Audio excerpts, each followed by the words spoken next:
Join झाले, काँग्रेसाक join झाले बाबा. जॉईन झाले. ओके. आता कोणते कॉन्स्टिट्युन्सी तुम्ही ते बसणार? बाबा कॉन्स्टिट्युन्सी आता उडवचे न्हू.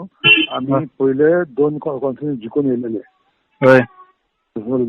आम्ही काँग्रेसाचे सोल्जर. आता आम्ही हुंय बसपाक शक्य आहा. ओके. खंय बसून तुम्ही खंय निवडून येतले तुमकां दिसता तशें? हय.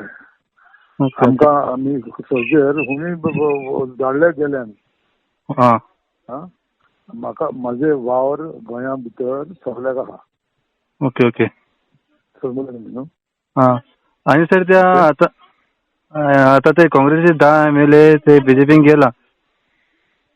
आता ते तुझी कॉन्स्टिट्युन्सी आसा ते तूं कितें तेका फायट करून शकता तूं तेका? कोणाक? तुझी कॉन्स्टिट्युन्सी कोण आसा तेका? म्हाका ओपोजीट कोण आहा तेका झुजपाक जाय न्हू. आमी हुंय आहा थंयसर झुजोवंक जाय. 10 न्ही ना 10 तेंचे 40 आहा तेंचेर झुजतले न्हू. ओके. म्हाका तुम्हाला दिसता नेक्स्ट सरकार काँग्रेसीचे आसतलें म्हणून. हय.